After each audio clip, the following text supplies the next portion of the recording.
Avis vascular centre మన దేశంలోనే the best varicose vein hospital.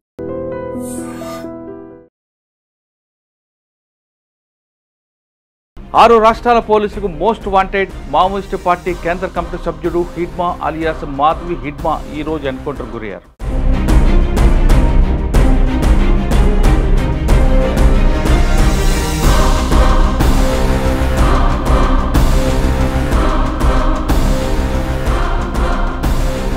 Welcome to I dream. Big breaking news.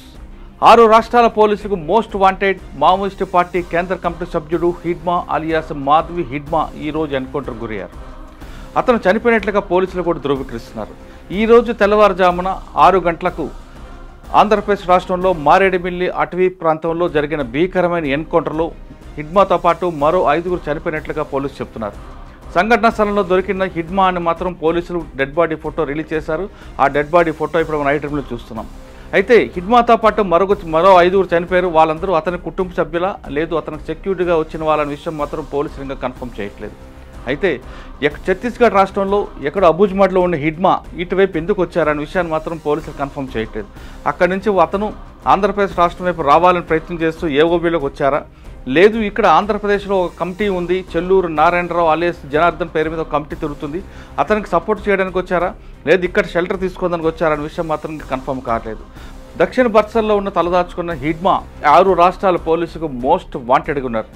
అతను military ఆపరేషన్లో చాలా దిట్టగా ఉంటాడు. ఎక్కడ పోలీసులకు దాడులు జరిగినా, పోలీసులు ఎక్కడ చనిపోయినా ఆ సంఘటనలో హిడ్మా ఉంటారు. అతని వ్యూహం ఉంటుందని పోలీసులు ఇప్పటికే నమ్ముతున్నారు. అతనిపైన దాదాపు ₹1 కోటి పైగా రివార్డు ఉన్నట్లుగా 6 రాష్ట్రాల పోలీసులు చెప్తున్నారు. ఒకవైపు ఛత్తీస్గఢ్, మహారాష్ట్ర, జార్ఖండ్ పోలీసులకి ముప్పు తెప్పులు పెడుతున్న హిడ్మా ఆంధ్రప్రదేశ్ ఎందుకు వచ్చారనే విషయం మాత్రం ఇంకా కన్ఫర్మ్ కావట్లేదు. మనకున్న సమాచారం ప్రకారం మిగతా రాష్ట్రాల పోలీసుల యొక్క దాడులు ఎక్కువ అవుతున్నాయి. ఆపరేషన్ కగార్ అనేది చాలా తీవ్రంగా ఉంది. మరోవైపు ఇక్కడ చూస్తుంటే ఆపరేషన్ కగారు మార్చి 31కి ఎండ్ అవుతుంది. కాబట్టి ఈలోగా హిడ్మాను కానీ ఎన్కౌంటర్ చేస్తే ఖచ్చితంగా మావోయిస్టు పార్టీకి ఊహించిన దెబ్బ ఉంటున్నట్టు పోలీసులు భావిస్తున్న తరుణంలో ఇటువైపు ఏఓబీలో పార్టీ యొక్క ప్రాబల్యం తగ్గింది, పార్టీ యొక్క షెల్టర్ జోన్ పెరుగుతుంది. కాబట్టి ఇటువైపు రావడానికి హిడ్మా అనుకున్న సెక్యూరిటీ గార్డ్తో ఇటువైపు వచ్చారా అనే ఒక సమాచారం కూడా వస్తుంది. మరోవైపు గతంలో కూడా తీసుకుంటే ఇక్కడ సుధాకర్ అనే వ్యక్తి కూడా చనిపోయారు. అయితే అదేవిధంగా గాజర్ల అశోక్, గాజర్ల రవి కూడా ఇదే ప్రాంతంలో ఎన్కౌంటర్ అయ్యారు. కాబట్టి అతను కూడా ఇటు మూమెంట్ చూసుకొచ్చి ఏఓబీ ప్రాంతం అనేది తమ సురక్షిత ప్రాంతం భావించి మావోయిస్టు పార్టీకి సంబంధించిన కొంతమంది కేంద్ర కమిటీ సభ్యులు ఇటువైపు వస్తున్నట్లుగా మనకి సమాచారం వస్తుంది. గతంలో గాజర్ల రవి ఇటువైపు రావడానికి ఖమ్మం జిల్లాలకు సంబంధించిన కొంతమంది కమ్యూనిస్టు నాయకులు వాళ్ళకి షెల్టర్ ఇవ్వడంతో గాజర్ల రవితో పాటు మరి కొంతమంది రావడం ఎన్కౌంటర్ జరిగారు. ఇక్కడ స్టేట్ కమిటీ వరకు తీసుకుంటే చెల్లూరు నారాయణరావు ప్రాబల్యం ఎక్కువ కనిపిస్తుంది. అతనికి ఒక 20 మంది 1+20 మెంబర్స్ తిరుగుతున్నారు. కాబట్టి వాళ్ళ సహకారంతో ఇక్కడ ఏఓబీ ప్రాంతంలో మరొకసారి ప్రాబల్యం చూపించడానికి, పార్టీ బలోపేతం చేయడానికి హిడ్మా ఇటువైపు వస్తున్నారా, లేదు బస్తర్ జిల్లాలో ఎక్కువగా పోలీసులు ఒత్తిడి పెరిగింది కాబట్టి ఇక్కడ తలదాచుకోవడానికి వస్తున్నారా అనేది మాత్రం క్లారిటీ రాలేదు. ఏదేమైనా సరే ఈరోజు తెల్లవారుజామున 6 గంటలకు టైగర్ జోన్లో జరిగిన భీకరమైన ఎన్కౌంటర్లో హిడ్మాతో పాటు మరో 5 చనిపోయినట్లుగా సమాచారం క్లారిటీగా వస్తుంది. కానీ హిడ్మాతో పాటు మరో 5 రావడంతో మాత్రం ఇంకా సమాచారం రాలేదు. కానీ హిడ్మా చనిపోవడం ఉంది మావోయిస్టు పార్టీకి ఊహించిన దెబ్బ అని మాత్రం చాలా స్పష్టంగా చెప్పుకోవచ్చు. ఇక్కడ చెల్లూరు నారాయణరావుతో పాటు మరో 20 మంది ఎక్కడున్నారనే విషయం మాత్రం పోలీసులు ఇంకా కొనసాగిస్తున్నారు గ్రేహౌండ్ దళాలు. ఎందుకంటే చెల్లూరు నారాయణరావు యొక్క సహకారంతోనే హిడ్మాతో పాటు మరో 5 ఇటువైపు వచ్చినట్లుగా మన సమాచారం అవుతుంది. కానీ ఏఓబీలో తీసుకుంటే ఒకవైపు పాడేరు, అదేవిధంగా బలిమెల్ల, కలిమెల్ల ఆ ప్రాంతం అంతా కొంత పట్టుండి ఏరే. కానీ క్రమేపీ పార్టీకి ప్రజలకి మధ్యన గ్యాప్ వచ్చింది. కానీ రంపచోడవరం, మారేడుమిల్లి ప్రాంతాల్లో ఇక్కడ కూడా పెద్దగా పార్టీకి మద్దతు లేకపోయినా ఇటువైపు రావడానికి వాళ్ళకి ఈజీగా యాక్సెస్ కనిపిస్తుంది. ఎందుకంటే ఒకవేళ ఛత్తీస్గఢ్ నుంచి నడక దారిలో వస్తున్నప్పుడు ఛత్తీస్గఢ్ నుంచి చింతూరు మీదుగా గోదావరి అంటే అక్కడ సీలేరు ఉంటుంది, సీలేరు దిగికి వచ్చిన తర్వాత ఇటు రంపచోడవరంకి వచ్చే మార్గం ఉంది. కాబట్టి ఆ ప్రాంతంలో ఒక మావోయిస్టు పార్టీకి ఒకప్పుడు బలంగా ఉన్న రంపచోడవరం, ఈ డొంకరాయి ఈ ప్రాంతంలో తలదాచుకోవడానికి హిడ్మాతో పాటు మరి 5 వస్తున్నారా, లేదు ఇటువై మన ఆంధ్రప్రదేశ్లో తమ ప్రాబల్యం చూపించి ఇక్కడ ఎవరికైనా టార్గెట్ చేద్దామనే ఉద్దేశంతో వస్తున్నారా అనేది ఇంకా మన సమాచారం రావాల్సి ఉంది. ఎందుకంటే పార్టీ క్రమేపీ 6 రాష్ట్రాల్లో క్రమేపీ అది ప్రాబల్యం కోల్పోతున్న తరంలో ఆంధ్రప్రదేశ్లో ఇటు మధ్యన పూర్తిగా ఆంధ్రప్రదేశ్ కానీ తెలంగాణలో కానీ ఇక్కడ పూర్తిగా యాక్టివిటీ తగ్గిపోయి తెలంగాణ వైపు రావాలంటే కర్రెగొట్ల వైపు నుంచి రావాలి. అక్కడ పోలీసు చాలా ఫోర్స్గా ఎక్కువగా ఉంది. కాబట్టి ఒకవైపు ఏఓబీ ఈ ప్రాంతంలోకి వస్తే తమకు కొంచెం తలదాచుకోవడానికి అవకాశం ఉంటుందని భావించి వస్తున్నారా అనేది మాత్రం ఇంకా సమాచారం రాలేదు. కానీ ఏఓబీకి సంబంధించిన ప్రాంతంలో ఆంధ్రప్రదేశ్ పోలీసులు ఎప్పుడు ఫోకస్ ఎక్కువ కనిపిస్తుంటుంది. ఎందుకంటే గ్రే హౌండ్స్తో పాటు ఎస్ఐబి అధికారులందరూ కూడా ఆంధ్రప్రదేశ్ సరిహద్దు జిల్లాలో ఉన్న అంటే ఈ పాడేరు కానీ, అల్లూరు సీతారామరాజు, ఇటు ఛత్తీస్గఢ్ సరిహద్దు అయిన రంపచోడవరం ఈ ప్రాంతాన్నిటి మీద ఫోకస్ ఉంది. కాబట్టి ఇటు ఏ మూమెంట్ కూడా వచ్చే అవకాశం లేదు. బహుశా ఈ సమాచారం ఆయనకు లేకపోవడం వల్లే హిడ్మాతో పాటు మరి 5గురు ఇటువైపు వచ్చినట్టుగా మన సమాచారం అవుతుంది. కానీ స్టేట్ కమిటీకి సంబంధించిన చెల్లూరు నారాయణరావు ఏ విధంగా ఆయనకి ఇన్ఫర్మేషన్ ఇచ్చి తీసుకొచ్చారా అనే విషయం మొత్తం క్లారిటీ లేదు. గతంలో చెల్లూరు నారాయణరావు కూడా గాజల రవి ఎన్కౌంటర్ ముందు ఒకసారి ఇటువైపు రావడం, ఇక్కడికి వచ్చిన తర్వాత పోలీసుల యొక్క దాడుల నుంచి తప్పించుకొని వెళ్ళిపోయారు. అంటే చెల్లూరు నారాయణరావు దళం మాత్రం ఇంకా మూమెంట్ ఉంది. కాబట్టి అతని సహకారంతోనూ అతని సమాచారంతోనే హిడ్మా ఇటువైపు వచ్చినట్టుగా సమాచారం అవుతుంది. కానీ ప్రస్తుతం హిడ్మా డెడ్ బాడీ మనం చూస్తున్నాం. అతన్ని డైరెక్ట్గా ఎన్కౌంటర్లో చనిపోయినట్లుగా ఎక్కడ కూడా కనిపిస్తున్నట్టు చాలా స్పష్టంగా కనిపిస్తుంది. కానీ ప్రజా సంఘాలు మాత్రం ఇతను దక్షిణ బస్తార్లో తలదాచుకున్న హిడ్మాని కొంతమంది తీసుకుని వచ్చి బలవంతంగా కాల్చారు అనేది ఒక వాదన తీసుకొచ్చారు.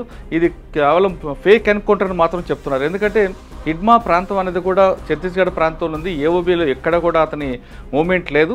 అలాంటి హిడ్మా ఈరోజు తెల్లవారుజామున ఎందుకు వచ్చారు, ఇక్కడికి వచ్చిన తర్వాత ఎన్కౌంటర్ ఎందుకు అయ్యారని మాత్రం ఇంకా క్లారిటీ రావట్లేదు. దీని మీద పోలీస్ అధికారులు కూడా మాట్లాడడానికి ఇష్టపడలేదు. ఎందుకంటే ఎన్కౌంటర్ జరిగిన ప్రాంతం అనేది కంప్లీట్గా సిగ్నల్ లేని ప్రాంతం కాబట్టి అక్కడ వెళ్ళాలి, చూసిన తర్వాత మిగతా ప్రాంతాల్లో ఏం జరిగిందనే విషయాన్ని మీడియాకి చెప్తామంటే పోలీసు అధికారులు చెప్తున్నారు.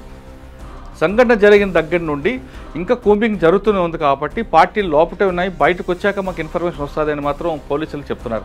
మొత్తమే తీసుకుంటే ఎంతో కాలంగా నిశ్శబ్దంగా ఉన్న మారేడుమిల్లి ప్రాంతంలో హిడ్మా ఎన్కౌంటర్ తర్వాత ఒకేసారి ప్రజలందరూ భయభ్రాంతులకు గురవుతున్నారు, ఒకేసారి ఉలిక్కిపడ్డారు. అదేవిధంగా ఆంధ్రప్రదేశ్ సంబంధించి తీసుకుంటే ఆంధ్రప్రదేశ్ పోలీసులు ఇటీవల కాలంలో నక్సల్స్ పట్ల సానుభూతి ఉన్నారని, నక్సలైట్స్కి వాళ్ళు సహకరిస్తున్నారని ఒక రూమర్ ఉంది. కానీ ఇప్పుడు తెలంగాణ ఏ విధంగా అయితే నక్సల్స్కి గట్టిగా ఎదుర్కొంటుందో అదేవిధంగా ఆంధ్రప్రదేశ్ కూడా గట్టిగా ఎదురు దెబ్బ తగిలింది అనే విషయాన్ని మాత్రం పోలీసులు ఈ సంఘటన ద్వారా ఒక మెసేజ్ పంపించారని మాత్రం చాలా క్లారిటీగా ఉంది. మొత్తమే తీసుకుంటే ఛత్తీస్గఢ్, మహారాష్ట్ర, జార్ఖండ్, అదేవిధంగా తెలంగాణ, ఆంధ్రప్రదేశ్, ఒడిశా ఈ అన్ని ప్రాంతాలకి మోస్ట్ వాంటెడ్గా కనిపిస్తున్న హిడ్మా ఈరోజు ఎన్కౌంటర్ అయ్యారు. కాబట్టి మిగతా రాష్ట్రాల్లో ఉన్న పోలీసులందరూ కొంచెం ఊపిరి పీల్చుకుంటారు. కానీ ఇంకా చాలామంది సంబంధించిన వాళ్ళు చాలామంది ఇంకా యూజువల్గా కనిపిస్తున్నారు. తిరుపతితో పాటు మరో కొంతమంది ఉన్నారు, మళ్ళీ రాజిరెడ్డి ఉన్నారు. అందరికన్నా ముఖ్యం మావోయిస్టు పార్టీకి సంబంధించిన వ్యక్తి గణపతి, ముప్పాల లక్ష్మణరావు గారు కూడా ఉన్నారు. వాళ్ళందరూ ఇంకా రావాలి, జనజీవన శ్రమ రావాలని సెంట్రల్ హోమ్ మినిస్టర్ గారు కూడా చెప్తున్నారు. కాబట్టి ఈ నేపథ్యం తీసుకుంటే మార్చి 31 లోపే ఈ మావోయిస్టు పార్టీకి సంబంధించింది ఒక కొలిక్కి వస్తుంది అనేది మాత్రం చాలా స్పష్టంగా తెలుస్తుంది. అయితే పార్టీ కూడా ఒకవైపు వాళ్ళకి ప్రోత్సహించి జనజీవన రావడం, వాళ్ళకి కావాల్సిన సరెండర్ పాలసీ ఇంప్లిమెంట్ చేయడం ఒకటి. రెండోది ఎవరైతే ఉన్నారో యూజువల్గా వాళ్ళ ఇళ్ళకి వెళ్ళి వాళ్ళ పేరెంట్స్తో కూడా సమాధానం చెప్పిస్తున్నారు. అందులో భాగంగానే ఛత్తీస్గఢ్ హోమ్ మినిస్టర్ గారు కూడా హిడ్మా ఇంటికి వెళ్ళి పువ్వర్తికి వెళ్ళి ఆయన తల్లి ద్వారా ఒక మెసేజ్ కూడా పంపించారు. ఆ మెసేజ్కి తల్లి ఇచ్చిన మెసేజ్ కూడా హిడ్మా ఎలాంటి రెస్పాన్స్ ఇవ్వలేదు. ఈరోజు ఎన్కౌంటర్ చనిపోయిన విషయం తనకు తెలుస్తుంది. మరోవైపు పార్టీలు ఎవరైతే ఉన్నారో అజ్ఞాతంలో వాళ్ళందరూ కూడా ఆఫర్లు ఇచ్చి వాళ్ళందరినీ తీసుకురావడం, జనజీవన కలపడం అనేది కూడా మరో 3వ పార్ట్లోగా చేస్తున్నట్టు తెలుస్తుంది. అందులో భాగంగానే ఇటీవల గచ్చిరోలిలో మల్లోజ్ వేణుగోపాల్ గారు 60 మందితో లొంగిపోవడం, అదేవిధంగా ఛత్తీస్గఢ్లో తీసుకుంటే జగదల్పూర్లో శేషన్న గారు కూడా 200 మందితో రావడం, ఇవన్నీ చూస్తుంటే కేవలం ఆపరేషన్ కగార్ అనేది ఒక ఎన్కౌంటరే కాకుండా అన్ని వైపుల నుంచి ఆ పార్టీని పూర్తిగా బలోపేతం లేకుండా చేయడానికి ప్రభుత్వం చేస్తున్న వ్యూహంలో భాగంగానే అనుకోవచ్చు. ఒకవైపు ఇది ఒకటే కాకుండా ఎక్కడైతే డెవలప్మెంట్ లేదో ఆ ప్రాంతంలో ఆయా ప్రాంతాలకు సంబంధించిన అధికారులు, ఆ ప్రాంతానికి సంబంధించిన ప్రభుత్వాలు పూర్తిగా గ్రామీణ స్థాయికి వచ్చి అంటే కేవలం పోలీసులే అని కాకుండా రెవెన్యూ డిపార్ట్మెంట్ అవ్వచ్చు, పంచాయతీరాజ్ అవ్వచ్చు, ఇరిగేషన్ అవ్వచ్చు, ఆయా అటవీ ప్రాంతాలకు వెళ్ళి ఆ గ్రామాల్లో ఉన్న డెవలప్మెంట్ చేయడం, అంటే యువత ముఖ్యంగా పార్టీ వైపు వెళ్లకుండా ఉండడానికి ఏం చేయాలనే విషయాలను కూడా ప్రభుత్వాలు, అన్ని రాష్ట్ర ప్రభుత్వాలు, కేంద్ర ప్రభుత్వం సహకారంతో ఈ విధంగా ముందుకు వెళ్ళడం కాలక్రమంలో మావోయిస్టు పార్టీ అనేది చరిత్రలో మనకు ఒక పేజీలో మిగిలిపోద్దన్న విషయాన్ని మాత్రం చాలా స్పష్టంగా చెప్తుంది. ఇది హిడ్మా ఎన్కౌంటర్పై అభిప్రాయం. మరో అంశాల్లో మళ్ళీ కలుద్దాం. అంతవరకు నమస్తే. Thank you very much.